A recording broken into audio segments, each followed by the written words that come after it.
Slam poetry. He doesn't care if it's perfect. It's time to slam now. It's the biggest poem I've got inside of me. She was a thief.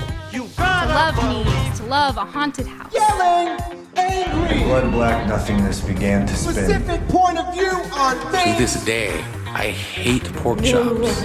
I am the master of my fate. I am the captain of my soul.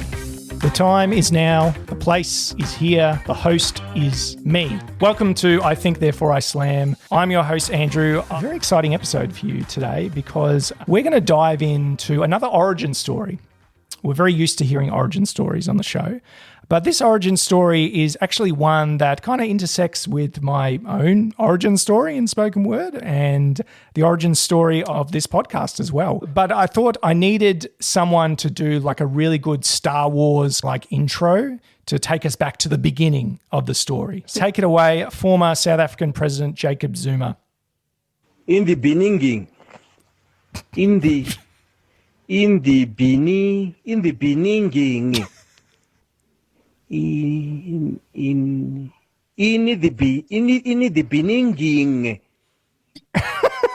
Sorry about that for indulging me. Isn't it great when you find a meme that is you haven't seen in years and then it comes up again? That's totally fake, by the way. That's not actually what Jacob Zuma was doing there.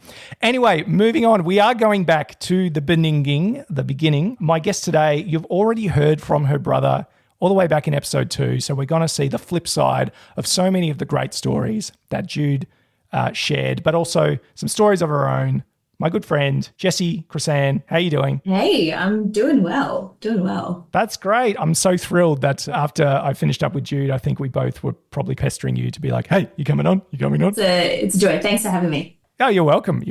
We'll get right into things. You've prepped your 3 pieces, although it was a rather quick prep because I forgot to tell you to prep them. So that's my bad. It's all right. Like I say, diamonds are made under pressure, right? Yep. We're going to make some diamonds today, some diamantes maybe. Yeah, it sounds good. Did you want to intro your first piece or just jump straight into it? I'm just going to tell you that it's different to the piece I said I was going to do just now because I thought just in fitting with in the beginning, this is called It All Starts With Light. It all starts with light. It always starts with light. Light spoken into existence. Photons. Particles of light energy carried on a voice. Close your eyes and tell me, what does the light sound like? Photons operate by vibrations and movement of energy through space, so tell me, what does the light feel like? It all starts with light. It always starts with light. First things, first moments, light bulb moments, dawns. The light is a beautiful thing, for by it we see all else. The artists tell us that. But the light is more than just the shiny thing, the beautiful thing. The scientists tell us that all that we see in this world can be reduced to its capacity to reflect the light, absorb the light, refract the light, combine it all together, and again you have white light. We perceive this world and all of its light through the rods and the cones of our perception. The scientists tell us that. But how do we do this? Well, the artists tell us that. Rods and cones. We stretch out our rods and with them we navigate this world, measuring this world, measuring our distance at this place from that place. We are navigating obstacles, finding the things we need, navigating through the spaces between you and me. The artists tell us that. Rods and cones. And through the cones of our perception, we funnel every experience, every encounter. We are creatures of habitually trying to make sense of it all. Our minds only so capacious, our minds only able to perceive this world in moments, in vignettes, in photons, in light particles, in light of all that has happened to us thus far. Try to take it all in at once, and sometimes it feels like my brain is expanding outside of my head. So, through our cones of perception, we choose what to crystallize in our memory, and we choose what to leave outside. And it's all light. It's always light. So how do you navigate this world? How do you funnel your experience? And how do you refract your world? Hold on to your funneled experiences, treasure your funneled experiences, because by them, you refract this world into the unique shape of you. I heard someone say the other day, it is not what has happened to you that makes you who you are, but it is the stories that you tell about those things that have happened to you that make you who you are. So bring your U-shaped light to me, and I'll bring my me-shaped light to you, and our light meets. And suddenly the light turns back to where it once came from. It turns back to voice. Tell me, can you feel the particles of light moving? Tell me, what does the light sound like? Tell me, what does the light feel like? Woo! How cool! How cosmic! What a way to kick things off. I love that line that you said about the, what did you say? The U-shaped light and the me-shaped light? What was that line again? So bring your U-shaped light to me, and I'll bring my me-shaped light to you. There you go. It's almost like a tongue twister in a way. I'm trying to go over it in my mouth. Like, my me-shaped light to me. No, the other one. Yeah. Your U-shaped light to me and my me-shaped light to you. And the us-shaped light to me. No, anyway. Very cool. No, thank you for sharing that. And just keeping everyone on their toes by saying, hey, I'm going to do this one. This is the one for the opening. I think that was the perfect choice. Speaking of beginnings, I guess your space in like the lore of this podcast, Jessie, is pretty unique because for those listening at home, Jessie is the person who invited me to my very first spoken word event. And that was 5 years ago, something like that. I remember you putting out the invitation. I thought, that sounds cool, but I had something else on, maybe the first night, probably the footy or something like that. So it took me a while to actually get there. And it's just been an incredible journey since then for me, getting involved. And that's led to everything that you hear now on this show and the people I've been able to interact with. So I don't know if I've said this, Jessie, but from the bottom of my heart, thank you. Thank you for being bold and invitational and for doing that for me. Yeah. Oh, you're so welcome. Yeah. It's really a joy to see just how much you've absolutely run with it. And I know that you were writing before coming to that first spoken word event. There's something about being in a space where you're performing your poetry that is just, it's another world from the page, and they're both important. And I think that there are poems that we write that are meant for the page, and there are poems that have a life beyond the page. It's like that's where they start, but they're made to be spoken out loud. So it's always such a joy to hear different voices, and I'm so glad that you've absolutely just run with it. And I think you're much more involved than I am these days. But it's wonderful to see that. Thank you. And you're still like inviting people along. Didn't you have someone else come along and win a feature at WordCraft a while back? Is that right? Yes, Zoe. Yes, that's right. That was a friend setup. We had a friend knew that we were both into poetry and set us up, and we just hit it off. And it was amazing to have her come and perform. And I think everyone was just so surprised that she hadn't performed live before, in a spoken word environment. But like I said, there are some poems that are made to come off the page. It's like they have a life of their own. So that was a real joy to be part of. How did you get to the point where you started to invite others along? Where did this kernel of creativity and slam poetry start for you? Okay, so I have been writing stories and poetry. I say poetry, but for me, storytelling and poetry are almost interchangeable. A lot of my pieces do not follow a very specific poetic structure, but they are stories that draw heavily upon metaphor and visual description. And that's why they fit into that poetry space. But for me, I've been writing creatively since I was a wee young'un. I blame my mum, who was writing poems before Jude and I were even alive. And she used to, when I was in primary school, my mum used to give me little lists of words, and she would tell me to write a story using this list of words. So it was an exercise in creativity of how to combine these different words. So for me, creativity has always, and creative writing specifically, has been part of my life for a while. Going into uni, I was studying the performing arts. And for me, being in a space of studying the performing arts, specifically theatre, I found myself gravitating towards writing for the stage.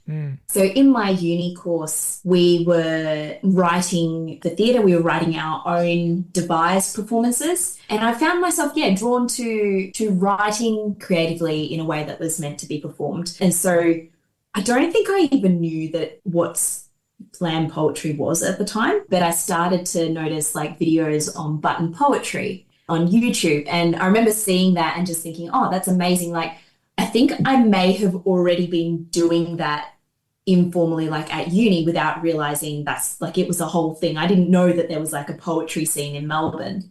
So for me, it was very much just I was writing the like exercises that we would do at uni, and I had my own ideas for stories that I wanted to tell. And then I was looking for spoken word. I think once I started watching the button poetry videos, I did Google like and try and see if there was anything like that here in Melbourne. And I didn't get my license until I was 23. So I used to say to mum and dad, oh, I'm just trying to be like a greenie. I'm just going to keep doing the whole public transport thing. But the reality was I was just a bit lazy. So I finally got my license at 23. But up until that point, I was like, okay, I want to go out and explore, and I want to see what spoken word like venues there were, but most of them tended to be up north, like your Brunswick, Northcote. And for me, it was just a bit too far to be doing like from the southeast at whatever age I was. So I met a group who were going out to a bar called 81 in Berwick, and they said that there was a spoken word group there. And to be honest, that day that I went, you could barely, it was so loud in there that I never went up to Josh and Eden. I never met them. I just knew that this was on. And so I knew the name Littlefoot Company. Yes. So then, this is probably, gosh, I haven't thought about this for a while. So I think it would have been a couple of years later. I had the idea again, I want to go and find one of these spoken word things, because I went to the bar and then didn't really think much of it, and it just fell to the wayside. And I remembered the name Littlefoot Company.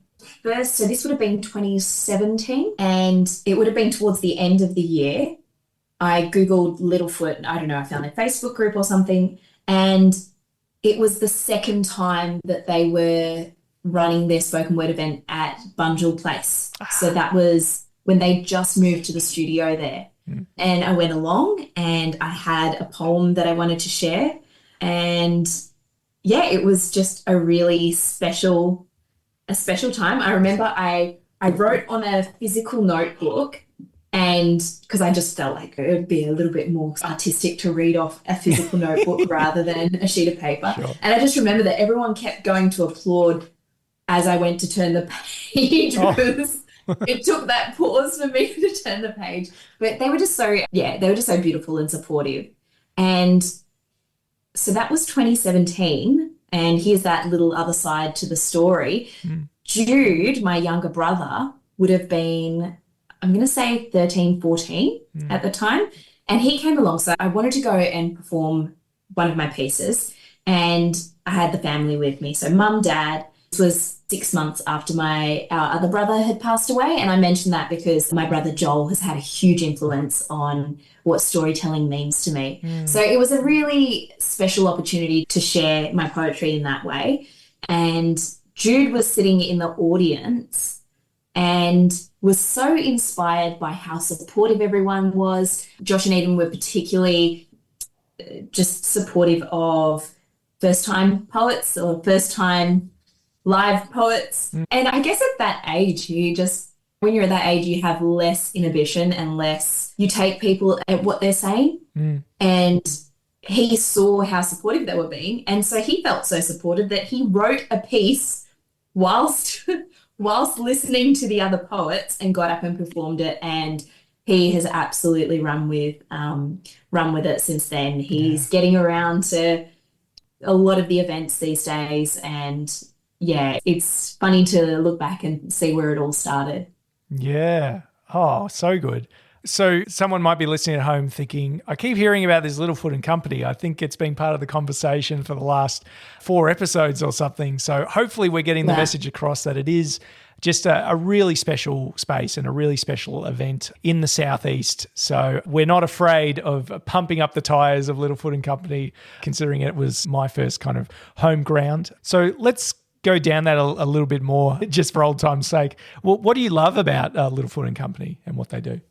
I'll talk about what they do, but first of all, just having an event that was in the Southeast that was 15 minutes down the road from me. Something that is really important for me in a poetry space is that, to me, poetry is storytelling. They are interchangeable, and storytelling is about hearing from everybody. Everyone has a story to tell. And so I love being in spaces that encourage diverse voices and that particularly encourage voices that might not be, like I said, I studied theatre and I know what it's like to be in a performing arts space where it can become quite insular and it's you only hear from the, and I'm using air quotes here, artists. And I'm interested in the everyday artists. Yeah. That's where my heart is. And so I think Littlefoot and Company do a really good job of making that space open to everyone. You don't have to know what a spoken word event is to go to a Littlefoot and Company event. And I think that's special. Yeah, the mic is open. It's an open mic. Let's keep it as open as we can be. So I think you and I have both seen such a variety of people and groups come through those doors. I've brought friends who it's their first experience of seeing that. I had a friend come recently who shared some of her work, who was looking for a spot to do that. So yeah, again, we are absolutely not afraid to pump up the tyres of Littlefoot and Company. And it's just a really wonderful spot. So I encourage anyone who's interested to check out Littlefoot and Company on socials. You're in an interesting spot now, though, Jessie, because you've told me that you're actually on a bit of a break from slam spoken word. Is that right? That is right. I'm going to say it's been an unintentional break. Sure. But one that I am sitting in and feeling out. Yeah. Yeah. What do you think brought that about? After COVID, for me personally, like I've just gone through a lot of change of season. And I think it's almost as though I've been living those changes and feeling it out. My writing tends to be quite responsive to experiences. And I feel like I'm in a stage of kind of taking it all in. But also I've gone from studying the performing arts, which culminated with running a project that was very much in the applied theatre space. So my life was very much consumed by my creative roles for a few years. And I've got a 9-to-5 now, which I love, but it's not inherently creative. So I'm really learning to balance finding space for storytelling and creativity where it's not obvious that it belongs. So like I said, in an office environment. Yeah. And it does come into play. I might be writing a training program for exam supervisors, and those storytelling techniques that I've taken from poetry events, like they come into play. It's just having to be a bit more, it's not as obvious. But in terms of writing specifically for poetry spaces, I think I'm just going through a little bit of a dry spell, and I'm learning to say that's okay, and that the pen or my iPhone notes are always there when I need them. Yeah. And the most recent pieces that I've written have been for specific people to commemorate a loved one, as opposed to pieces that are for a wide audience. Yeah.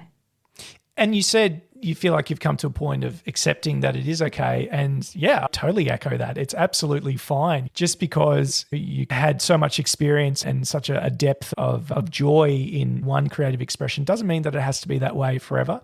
And like you said, the tools and the experiences are there, like if you ever want to come back, but you don't owe anyone anything. It's similar to what I was saying to KJ when she was on. If she decides to make this her thing for the rest of her life, that's great. But if not, that's also great.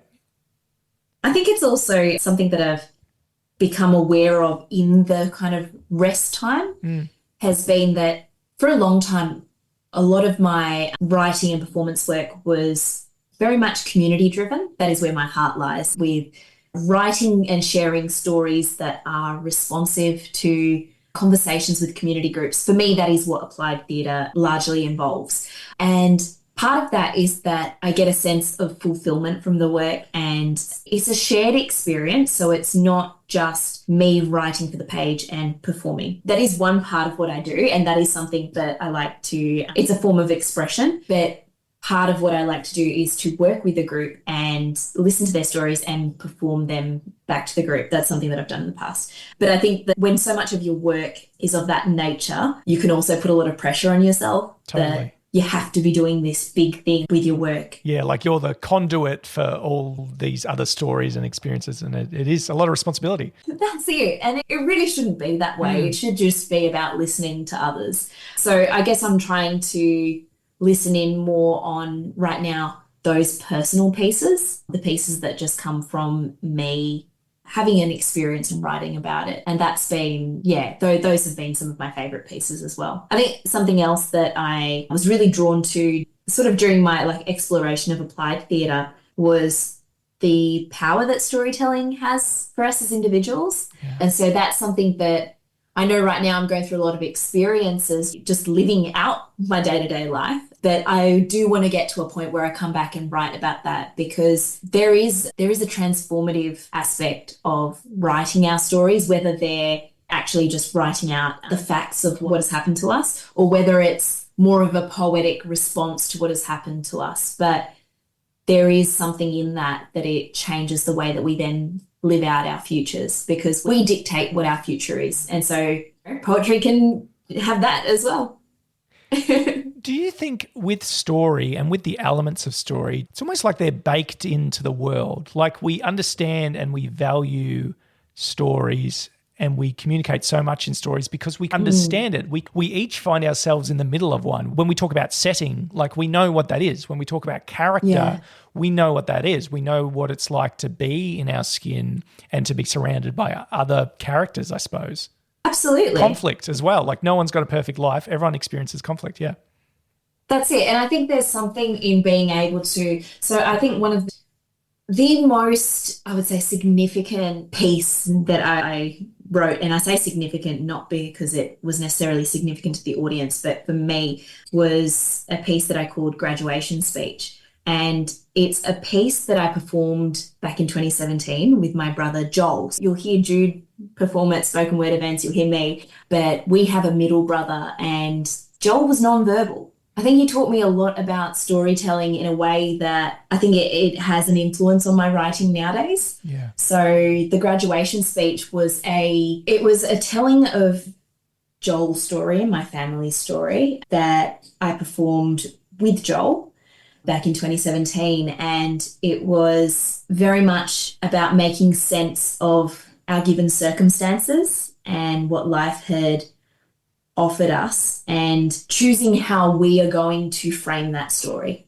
Because yes, you get the setting, you get the characters, and you get the conflict, but what we get to choose is what is the journey and what is the resolution and the growth. And so writing that piece, I didn't realize it at the time, but writing that piece and then getting the opportunity to perform it with Joel, that helped me personally to come to terms with a very paradoxical life.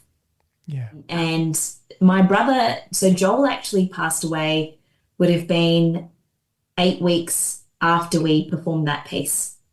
And Joel's life was fragile. He had an ongoing complex special needs and a life-limiting condition. Yeah.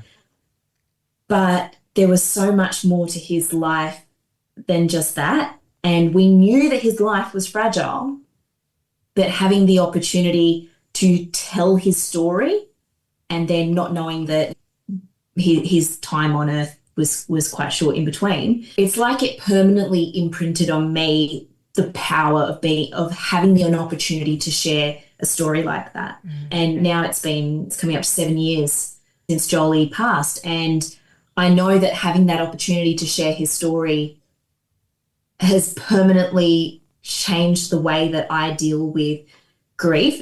There's a aspect of it that is empowering when you get to tell your story and you get to choose how you're going to see whatever has been dealt to you. Jolie is a huge part of, I think, Jude's and my storytelling journeys. Yeah. And we both talk about this, that Mum told us that there's this quote that there are 3 types of death in the world. One is when someone breathes their last. One is when their body is laid to the ground. And the third one is when someone last speaks their name on earth. Oh, yeah. Wow. And so the power of storytelling, of being able to share my brother's story, and the fact that he lived a really triumphant, cheeky life that was well beyond his diagnosis, for me, that is the life-giving aspect of storytelling. Yeah. Yeah. You said that kind of Joel taught you so much about the power of storytelling, and I can see what you mean by that. And I know when Jude spoke of him very tenderly, and he said that having Joel as a brother made him realise just how fast the rest of the world was. He talked a lot about it would slow the day down. Everything was a little bit more measured because that's just what he needed. So thank you for speaking about that. What are you finding in this space where you've stepped back from spoken word, etc.? What are you finding brings you to life in that creative way now? You've got a couple of different avenues now, don't you? I do. Yeah. Like I said, a lot of my performance and storytelling work, I think, was very deeply entwined with whether it was a community group or, like I just said, sharing about my brother.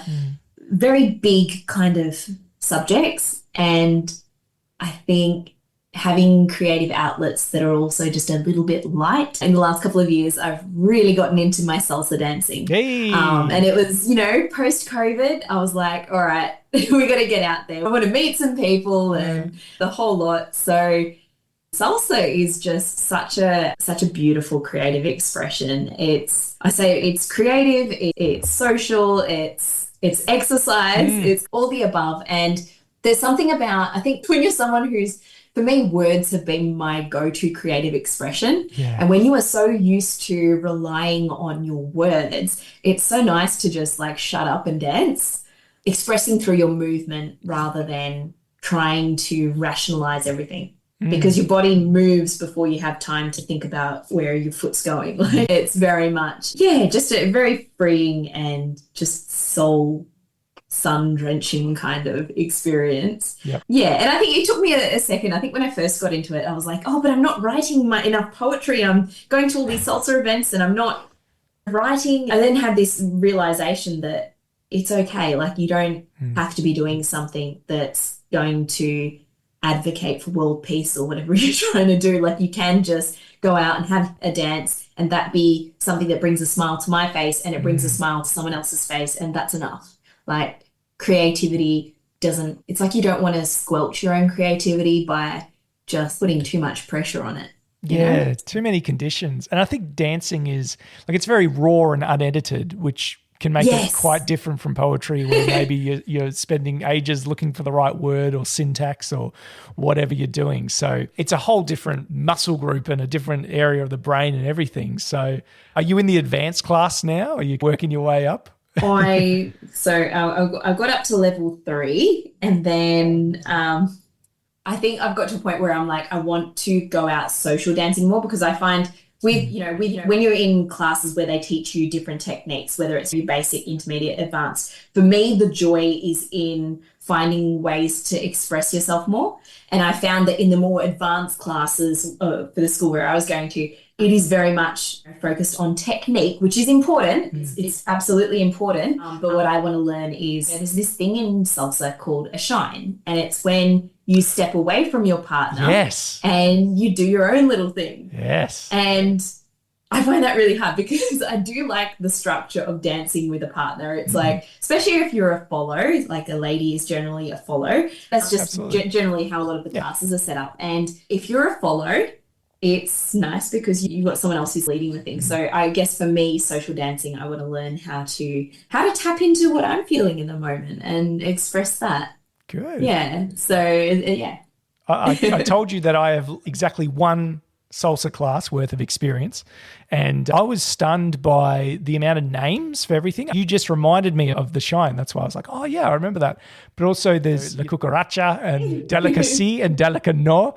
And probably the hardest part of the night for me was when I just finished Complete Beginners, and then we were all together as a group, and the music's going, they're yelling out moves, some of which I knew and some of which I'm like, I haven't learnt that. This is not fair. So rather than maybe letting go a bit more and just being like, it doesn't matter, I was like, oh, what do I do? And people were trying to tell me what it is as we're going around the circle. So they were being very kind to the newcomers there. What was the feeling like at your first lesson, for example?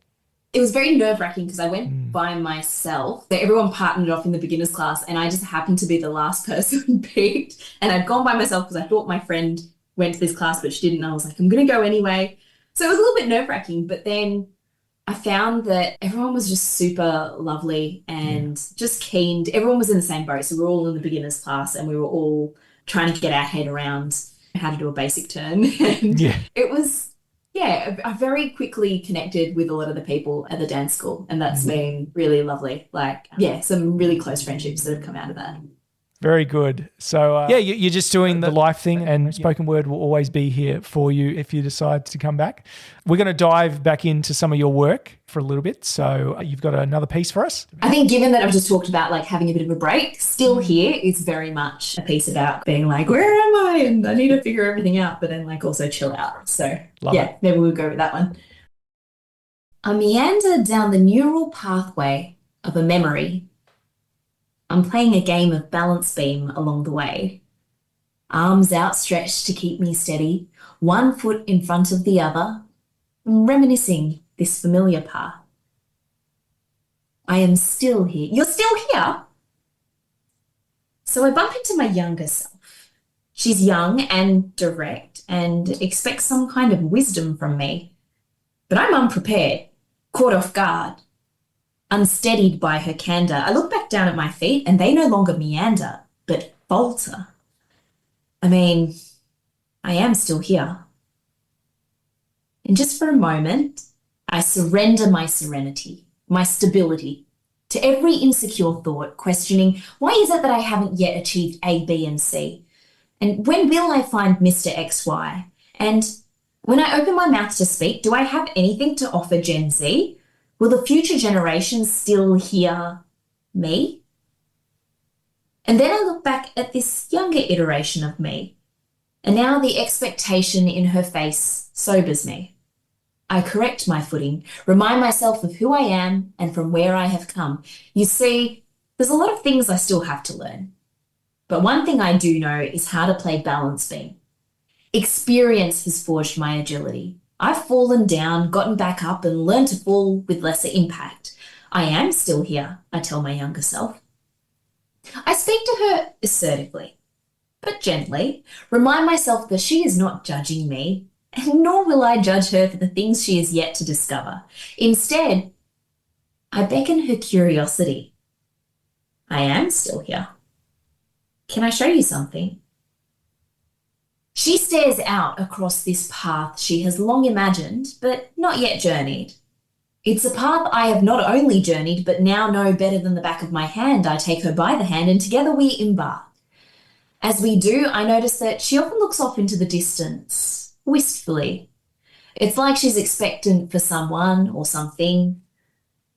We continue to climb, now uphill, and she continues to look off into the distance. We continue, and for a long while, absolutely nothing much happens. So we pause, stop for a meal. I teach her to savour the moment and be still here. Still and hear the wind rustle through the spring trees. Still and hear the salsa music. And whilst she is still looking off into the distance for that someone or something, to be still and hear the voices of our companions through these quieter stretches of the journey, those who beside us are still here. Still ourselves enough to actually hear what they are saying, still and hear that perhaps we're not the only ones questioning what it means to be still here. And just as she stills herself enough to hear the melody of her own contentment. I tap her on the shoulder and I tell her, shh, be still, here. And she's still looking off over there, but I'm like, no, here. And I know when she sees it, because her eyes instantly dilate, full of wonder, as she spots that little light bulb dream of hers, now a sunrise reality, igniting a horizon. And in this new light, we look back on the seemingly mundane path that got us here. It's now a distant, foggy dream. The dream ahead is now the reality, illuminated in Technicolor. We're not in Kansas anymore. Mum always says when it rains, it pours. And I tell you what, we packed a decent umbrella. I tell the younger me to be still here. Life's about to move so fast, if you blink, you'll miss it. She's so excited that she tries to race on ahead of me, enthralled at what might be around the corner, but I knowingly yank her back just as whoosh, whoosh, whoosh. Life hurls 3 curveballs our way. They skim our chests like bullets from the Matrix. We stop and look at each other, adrenaline pumping through our veins. Thank God we're still here. We pick ourselves up, walk just a little further. And for this final stretch of the journey, I now listen to her. She reminds me of things I once knew were important. Things I have forgotten that I desire to be still here, in my present. Yes, she has growing to do and lessons to learn, but time abounds for her to choreograph her dreams, to dance with life's undulating form. For now there is great wisdom in her passion that doesn't yet know how to spell pragmatic. So I humble myself enough to listen to her. I choose to still hear. And as I do, we arrive at the end of this journey, back here in the present moment. And I look out towards the future, joyful, hopeful, expectant, but I do not rush towards it. I am still here. Despite every curveball life has thrown, I am still here. And life may move so fast one day that I look back and wish that I was still here, and I dare not regret that I didn't truly live while I am still here. So in these few moments whilst with you, I am still here, if you can still hear. I'm like a child playing a game of balance beam in the car park, whilst the adults linger to talk. I know and trust that life will let me know when it's time to get back in the car, but for now, I place one foot in front of the other, arms outstretched to keep me steady, and I am still here. Wow. Yes. Yes. Thank you so much for bringing that, Jessie. That's one of my favorites. I'm just floored by the self-compassion that I hear in that piece, and that really vivid story of walking with your child self. Did you want to expand on any of the story behind that? What kind of led you to use those 2 words, still here, together in so many creative ways? I actually can't remember where the still here theme came into my mind, but it was one of those, sometimes you get a poem and I call it like a download poem. It's like, it just happens in one sitting. Oh, yeah. You just get the idea and you just like, bah, bah, bah, bah, bah, bah. And this one, I would say the bulk of it came as one piece, and then there was a couple of minor adjustments that we made as I performed it a few times. But it was telling a story that is me telling myself a story, and it's making sense of, well, that is something that I've had that conversation. It's a real conversation I've had with myself of being like, well, I'm still here and I thought I'd be over there and life is different. But also sometimes when we're focused on one aspect of how our life trajectory is going, I think especially for, I don't know if this is something you relate to, but I'm about to hit 30 this year. And growing up, I used to make, like, my parents would tell me stories about their lives and what they were up to when they were my age. And it seems to be a phenomenon of our generation that we are just, dare I say, a couple of steps behind our parents' generation.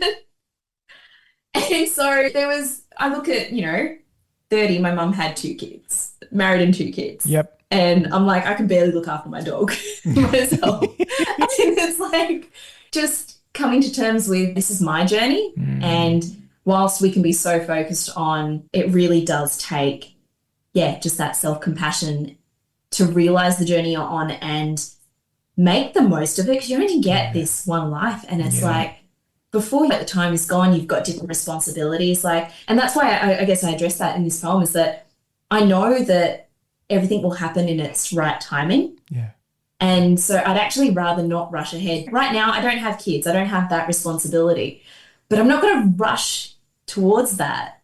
I know it will happen in its right timing, and I'll do what I need to do to put my life in place for that to happen. But I'm sure when I've got kids, I'm going to be like, oh, remember when I was, sitting here on a podcast, got the time to do that. Yeah. Exactly. That was really important. Actually, there was a point in this poem where I looked at how I treat my younger self. And this, I like to say, I don't think I've shared this with you before. We had lunch in the Moonlit Sanctuary. We did. We were having lunch there and talking. And I remember you said something, and you were telling me a bit about when you were younger. Yeah. And this isn't something I've said to you before, but you said something, and I felt that it was a bit mean to your younger self. It was I don't know, you might have just said something simple like, oh, I was an idiot then, or something like that. And I think when I heard that, because I wrote this piece, it was not long after that time, I remember thinking, oh, there was something in that I was like, what is that relationship we have with our younger selves? Because yes, I look at things that I did when I was younger and I'm like, yeah, that was really dumb. Yeah. But I think there's something about knowing that we only know what we know when we know it.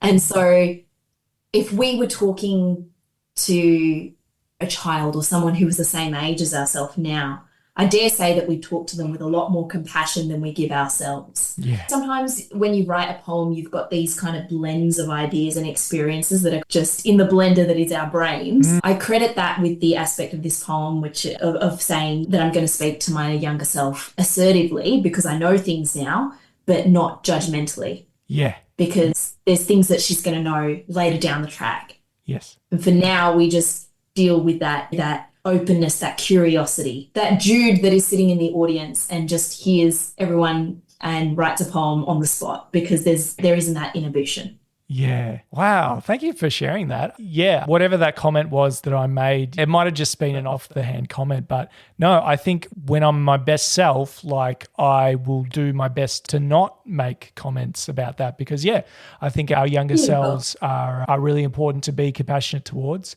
And to be like, oh, that was cringy or that was silly or whatever. But you didn't know what you know and you love that kid. And, nowadays I've got a 8-year-old nephew running around who looks scarily like me.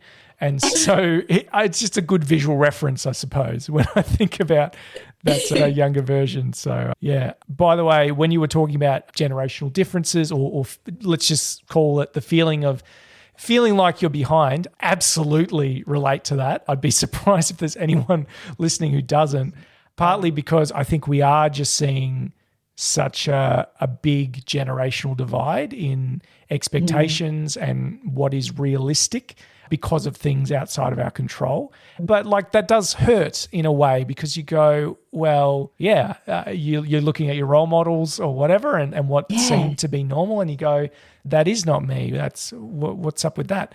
But also, in my life, I was a bit of a journeyman through my studying years. I didn't get a full-time postgrad job till I was 25, which sounds late. It sounded late when it happened. And so, I think maybe it's the realizing that every adult, every 29-year-old in your case, or 32 in my case, we're all just like big kids, I guess. There may not be a point where I actually feel like whatever I'm imagining an adult feels like. And maybe I just need to accept that. I don't know. Do you feel like an adult, Jessie? I don't know. Not always. Okay, my honest answer would be some days more than others. Yes, I think that's more accurate. Yes. But like I said, if I compare myself, it comes back to, if I may use the story analogy we were using before, I think it's really about making that distinction between your own given set of circumstances and that of your parents. And it's like, well, hang on, I'm not in their story world. And yes, I can be inspired by it, I'm inspired by Prince Caspian, but I don't live in the Caspian Sea or wherever it is that he lived in Narnia. Like, it's, well, how does that inspiration apply to my given circumstances? And what are the challenges that I'm up against? And how am I going to make the best of this story? And what actions am I going to take to get as much joy out of the opportunities that are presented to me? Because I can assure you there are opportunities presented to our generation that our parents never had. Many, and we take it for granted every day, yeah. Absolutely, because story is very much about perspective, right? Your protagonist in one story is your villain in the other. It's you can choose what aspects of your story and your life circumstances that you focus on, and that can change your whole outlook. That's how I try and live anyway. Yeah, no, I like it. Two things come to mind. One is, I don't know where I heard this, but in terms of what kind of age you feel, I heard somewhere say that it's like, what was the best summer of your life? And I think about that, I'm like, oh, well, that's when I was 21. That was probably the best summer of my life so far. And that's the age that you usually feel. And I was like, that rings true to me. I still feel like I'm 21, except like I've got a much sorer back and losing my hairline and getting greys and whatever. The other thing that comes to mind is story is powerful. Story is almost seductive in a way, as in, do you think it's possible that you can almost lose yourself in maybe other people's stories or stories that are out there and take your eye off, your own life circumstances and what's happening? All I can think about is like, again, I had the best summer of my life when I was 21, but then like I probably spent a bit too much of that late summer like watching Hannibal or whatever and just like binging TV like I used to. And I think I remember writing down, I'm just like, I feel like I've lost sight of what this summer was meant to be about or something. I don't know. Can you relate to that? Yeah, I definitely think that we can get caught up in an idea that we've almost like imprinted onto an experience. Like everything has its sort of light and shade. And I think the shade can be that whilst there is an aspect of agency that is involved in crafting your own life story, you can also, I don't know, maybe I'm thinking out loud here, but maybe there's a line, maybe there's a point where reality meets fantasy, or we can kid ourselves because we've given a certain rationale for why we're going down a certain path, while we're making certain choices. And maybe that becomes a justification for something that's not as healthy. I don't know. But I think that is the shade. And obviously like social media has changed everything. Like never before have we been so accessible, but not necessarily in an authentic way, but just we're allowing people to be flies on the wall to something that is highly curated and in some cases highly calculated. And just the amount of advertisement that you might come across, whether it be commercial advertisement or social media is almost like a one-on-one advertisement. It's like, hey, I'm putting forth this thing. So I don't know, it's going to be very interesting to see what happens in that space in terms of even the law side of it, as in terms of if it's going to become illegal to even have like social media unless you're a certain age and various things that are being kind of bandied around. Yeah. Yeah, absolutely. That's when I feel like an adult. I feel like I've lost touch with social media. I think up until a point I was like active on Facebook and post. I'm like, I can't keep up anymore. You guys amazing. Yep, that's it. We're going for a better story. That's it. Let's talk about the creative process more widely. So I've been absolutely amazed by everyone's different reaction to how disciplined or undisciplined they may be at crafting stuff. We've run the whole gamut. So I don't know, do you have, or when you were writing a lot of slam pieces, did you have like a certain ritual or set of skills that you were applying, or where would you look for inspiration, etc.? I'm going to answer this twofold. I mentioned earlier that sometimes you have inspiration or there's an idea and it feels like a meteor from space just like lands and it's like boom and it's there and the whole thing explodes and it's like, oh, there you go, this poem on the page. It's so nice. It's nice. And then you just like maybe tidy it up around the edges and you might edit it a little bit. So I have some pieces that I feel like have been very much like that. There are other pieces I have written which I have written much in the same way I have written assignments. And the lecturer says, "What inspired you to write this assignment?" And I'm like, "The deadline." So there are definitely pieces. I really believe that creativity, for me, it thrives when there are parameters. Oh yeah. So I don't know if you remember, there used to be a show when we were kids called Mr. Squiggle. Oh, of course, And classic. it was a squiggle. They'd start with a squiggle, and then the whole creative thing, it wasn't about having a blank canvas. It was about having something, and it could be a squiggle, but there's something to work with. I love having a prompt. I used to, when I was going more regularly to the spoken word events, I would put my name down for the open mic spot because I knew that if I did, I'd write something. So something would come to me. Oh, wow. So just knowing that there was something coming up and that I had an opportunity to share would, I don't know, maybe I should try that again sometime. Giving yourself the ultimate deadline. Hey, I better come up with something. Yeah. So yeah, for me, the process is with those pieces that are more responsive to not just a deadline, but like a prompt. I've written poetry for my grandma's funeral, and just knowing, well, what is the prompt in that situation? I want to share something that encompasses who my grandmother was, or writing Joel's story and writing that for a performance piece. There's something there that you're trying to achieve. I've also written for Very Special Kids, which is an organisation that supports families who have a child with a life-threatening or life-limiting diagnosis. And for one of their remembrance days, they had a theme that was about nature and growth. And it was really nice to approach stories around being in and out of hospital or having a very unpredictable life. It forced me to look at it from a particular lens, and I found that to be a really enjoyable and beautiful process. Yeah, so I do like having a prompt. The first piece that I shared for this podcast, the It's All Light. So that piece I wrote as part of a larger show that was written with and for people who were vision impaired, but it was for a mixed audience. So we had lots of sensory elements as well. But that piece was written in response to an excerpt from a textbook that someone gave me in a workshop. They gave me half an hour about a paragraph from a textbook about the optic nerve, and they said, go and write something. Wow. And just having such a parameter on it. And then I wrote subsequent verses in response to conversations that we had with people who had mixed sort of sightedness. Yeah, I love writing in response to conversations, even just like casual conversations. It's a really nice way to write. And I imagine it must be such like an honour to be asked to do something like that, or to have the opportunity present itself at events like these, whether they be celebratory in nature or maybe a little bit more somber. And the fact that you have the opportunity to bring all kinds of emotional range and experience to it.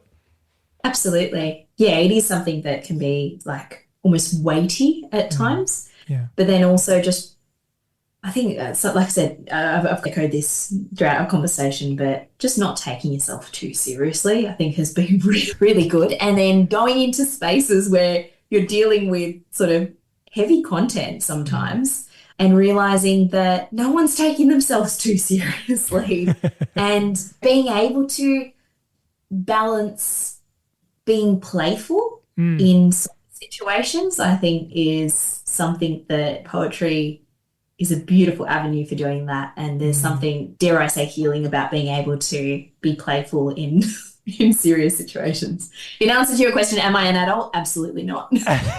Well, I mean, it's a very human thing to do. We talk about, in one of the more grim aspects, gallows humour, if you like. It's interesting that something very serious can be going on, happening to you or whatever, and yet we feel the need to or the urge to have a lightness about it in some cases. I think it's a very human thing sometimes. Yeah, absolutely. Yeah. Do you come up against any kind of creative blocks? A few of our favourite rabbit holes to jump down are things like cringe, feeling like everything you write is just the worst, or perfectionism, or I even know that there's probably pieces that I've like almost talked myself out of writing because I'm like watching too many other poets and being like, what's the point? Like, I'll never be that good or whatever. What do you think?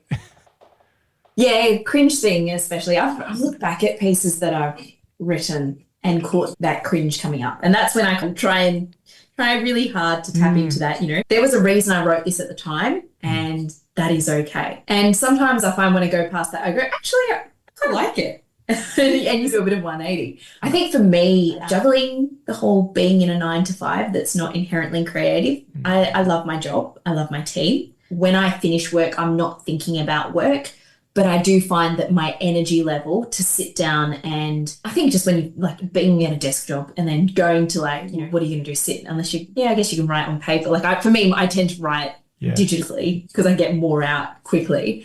I think just in a very practical sense, that has probably been the biggest block for me in the last couple of years for writing sort of fresh material. But I think about it, and I also think that it's getting up in my own head about, what if it doesn't come out right the first time, or this is going to be an extended task. I feel like my attention span, you talk about social media. If anything, I find that my attention span to focus on a more prolonged task. I tend to opt for, I finish work and want to do something more passive, but that's not the end point. And I'm aware of that. It's something that I'm working through is what space does creativity hold in my life when creativity is, and I'm using air quotes, and it's a podcast, I'm using air quotes, when creativity is not my 9 to 5. Where is the space for that? And that's what I'm grappling with at the moment. And I know I will find it. I'm just treating it with a sort of a gentle approach. I might even look at some of I know that it's really useful sometimes looking at some of the writer's prompts. There's some brilliant, all you have to do is Google writing prompts.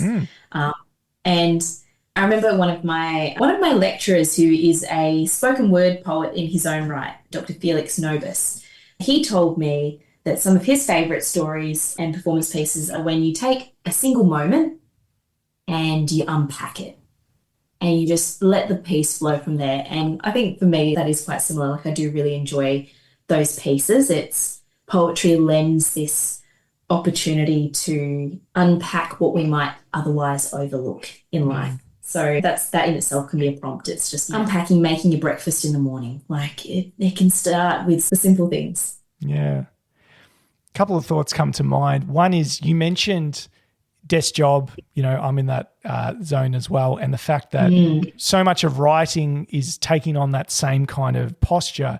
But I'm wondering if I need to start trying something different. I'd love to have access to a vacant dance studio or a soundproof room where no one can hear me, because God forbid that anyone hears something that's in process that isn't polished and whatever. Not from me. Anyway, if only I could access something like that, and then I could make it more verbal, because I think sometimes I'm trying to find the sound and the rhythm of the piece as well. And if I'm at a desk and there's other people around who can hear me, sometimes I feel a bit inhibited with that. So maybe... I think there's something in that. I think back to that half an hour that I spent putting together my first piece that I shared today. And that was in a drama theatre, but it was like a rehearsal space. And I was sprawled out with on the floor with my iPhone in my hand, but it was a space where I remember that we often were in that space when we were working on the show. And I probably don't find myself in those spaces as often nowadays. The dance studio, maybe we can figure something out there. Maybe it's about putting yourself in a space. You said a rehearsal space. So you are literally sitting, standing, lying down in a spot where hundreds of people have tried stuff, have tried ideas, or said, hey, what about this? Or just blah, blah, blah, blah, blah. What does this line work? Maybe there's something to that. Whereas maybe it's just an environment thing. I'm here at my desk right now. I've got so much crap sprawled over it that there's barely space to even fit a book. And it probably doesn't, behoove writing something on it right now, or at least that's my feeling. I don't know. How nice is it when you do get a piece that arrives like a meteor, like you said? Oh, I'll get those where it's 80% meteor and then the 20% takes me a year. And I just can't quite do it. That quote from your lecturer where he talks about unpacking, I could definitely do with more of that, because a lot of my pieces, I'm trying to reverse engineer. I'm trying to start off with big concepts, and trying to slam it into a small package, and make a pun about, I don't know, 90s cartoons while I'm doing it. It's tricky. Maybe I'm making life hard for myself. So maybe starting small and unraveling rather than trying to fit an elephant in a handbag is the place to start. It's good advice. Yeah, maybe. And I think there was someone else who their name escapes me, so I'm sorry I can't share it. But I also remember discussing the idea of, what was it? When I shared my brother's story, like with my sort of in the context of like a theatre class, it was specifically a class on like devising performances. I had this idea that I wanted to tell that story with other people's stories because I felt that there are so many voices to be heard. And I remember someone telling me that there is universality in individuality. That's what it was. Yeah. And I was like, how do you mean? And they were explaining that by focusing on our individual experience, especially I think when we're in a world where we're embracing diversity more and more, and that is a good thing. Yeah. But the way to embracing diversity is not necessarily to try and tell a universal story. Yeah. To try and include every single thing into each story that's told. By actually focusing on one person's experience and showing that it's okay to share that, it opens up the floor for other people to do the same. And people often hear things in your own story. I've shared some of my poems where they are more about my own experience and something that is a more reflective piece and shared it. And someone will tell me that they got something out of it or it related to their life in a way that I would never have imagined. And it's like your stories and your pieces can sometimes take on a life of their own when they're met by different audiences. So imagine you got sat down and it's like you have to write a story that everyone likes. Do you know what I mean? Exactly. How do you do that? How do you go for a law of averages where you go, okay, here's my market research. This sells. This is critically successful. This is award-winning. Like, it would be terrible. It would come out and it would be generic and boring because there's no zest to it. It would just be papering over the interesting bits. Yeah. You've captured it. Yeah, so eloquently there. And it's like, I think with that, you asked before around like my writing process. I think I try and write stuff now. It's like I write something that I like. And if I like it, then I hope, fingers crossed, someone else does too. If they don't, that's okay. I'm going to say something like absolutely radical on this show. I've had several conversations with people at events and stuff where they might name drop a poet that I haven't heard of, or even like a writer who's been around that I haven't heard of it. I'm actually a little bit of a hack when it comes to like reading poetry. Like, I don't do it a lot because maybe I'm just trying to discover who are the people that I really like. Do you know what I mean? And I think they're out there. But I do feel like a bit of a hack in terms of I'm not necessarily reading like a whole lot, but that's just how it is for me. Let's keep it fun. And that's, that's okay. I think it also keeps you like I said before, I like hearing from people who this isn't their life, this isn't their sort of full-time gig. I think that's really interesting. And don't let me put the word like isolate my fellow artists. We want to hear from you too. Of course. Just there's something nice about not having all of the preconceptions of art, It's like and postmodernism and all these the Impressionists. Right now, we're in the middle of like peak season. So there are people out there trying this for the first time, and there's new voices being championed by old voices. And it's just, it's a really great time for the scene. Jesse, I'm going to ask you our favorite question on this podcast. And this was something that was introduced into, I think, Therefore I Slam, by your brother via John and Glazos, who we've also had on. Imagine you are going to a spoken word dinner. People are bringing a piece to share, a piece of food to share. Everyone's trying to bring the turkey, the main thing that's going to leave people satisfied and wowed and whatever. But we got to stop doing that. It's too much turkey. It's TMT. It's too much turkey. So when you think about your work and the work that is still to come, the work that is brewing, like what kind of dish is it that you're bringing to the table? Oh, I reckon. Now you got to know I love a salty sweet combination. So I think it's going to have to be peanut butter and banana toasty, a little bit of honey, yes, a little bit sweet, a little bit nutty, a little bit nanas. Like me, that's what I'm bringing. Do you put it under the grill or you put it in a press, or how do you present? Oh, depends on how late we're running to the dinner party. I'm thinking efficiency is best. We're going a sandwich toaster. Yeah, very much so. Butter on the outside, lots of butter on the outside. Ah, okay, cool. So it's inside and outside. There you go. It's got the full works. That would go down well at any dinner party, I think. Who needs turkey? I don't eat turkey a lot anyway. Probably had it a handful of times in my life kind of thing. So other people it's a staple. Yeah. Oh, this has been awesome. I want to introduce a segment which I just thought of, which I shared with you before. And the rules here are that you're going to name one other spoken word artist who you would like to see interviewed on this show. And the rules are that I have to reach out to them, even if there's some established name and I'm like, oh, that's scary. And even if they might say no, who do you think I should have on next? Oh, we were talking before about like different people we've invited to events. Sarah Kendall. Right. Yes. Our old friend Sarah. Yeah, she's been writing. I've really loved seeing her work recently. Ooh, I haven't seen a whole lot of it. I do see her occasionally around Littlefoot. But okay, it's happening. I'll reach out and I'll see if she's keen to come on. That'd be cool, actually. That'd be cool. It'd be good to catch up and, see what's percolating there.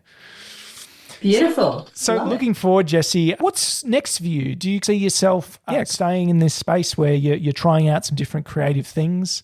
Or do you, maybe after this interview, do you feel the call of the open mic yet again? What's going on?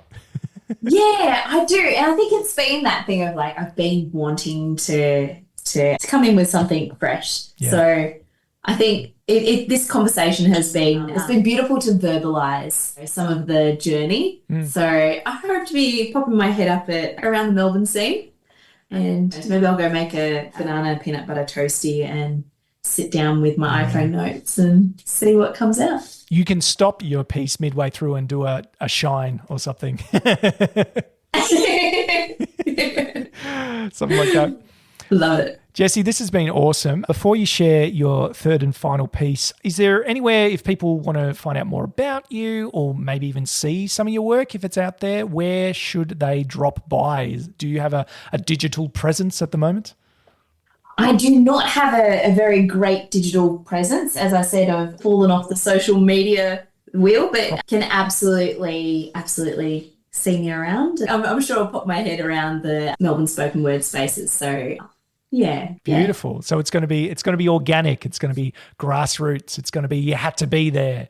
It's going to be just show up and enjoy the night. If you show up somewhere hoping that Jessie's going to show up, like it might happen, but you'll have a great night as well. You'll see all kinds of poetry. Maybe I'll be there. Maybe I won't. Yes. It's like a rare Pokemon. You never know when it's going to show up. It's been so cool, Jessie. And again, I just want to reiterate, thank you for your invitation and your invitational nature. And just getting me started on something that I really love, and something that I only now feel like I'm starting to dive in and discover just how cool it is. So thank you again. And thank you for doing that for so many other people. You got one more piece to share tonight? Let's do pink sheep. I like pink sheep. All right. Have you ever seen a pink sheep? Pink, verb. To shear a sheep so closely to the skin that the skin is visible. Pink skin. I grew up reading about the resilient drovers of the Australian outback, those that weathered the elements and odds to eke out a living, but I don't recall learning anything about pink sheep. I never learnt of sheep whose skin and wool were parted by razor no longer to merge, sheep that had been turned pink.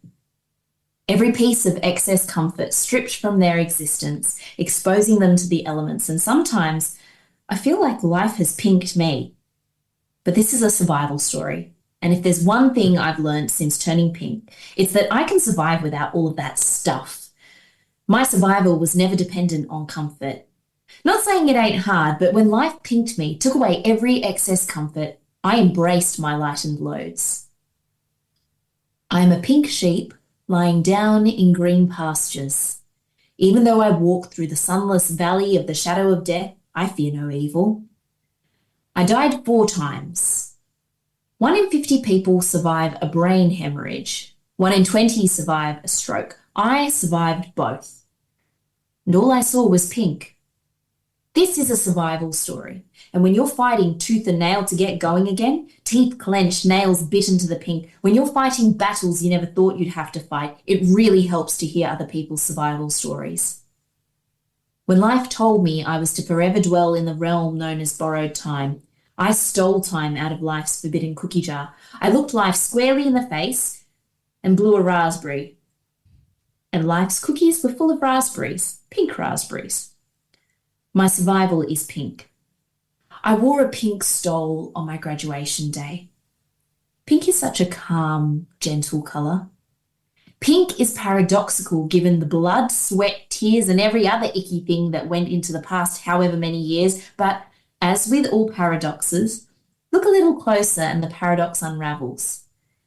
Pink is my red pride. It's bold and it's passionate and it's driven and it's tempered by white, because white is light. White is the combination of every other colour. White needs every other colour, every other emotion. Pink is my survival story in the context of your survival story, in the context of every other survival story.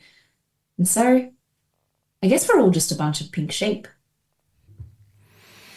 Jessie, Chrisan, it's been wonderful. Thank you for bringing your stories and looking forward to seeing what's next for you.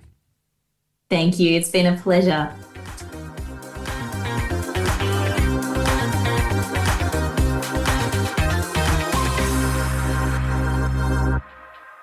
Weetabix hands, what's that all about?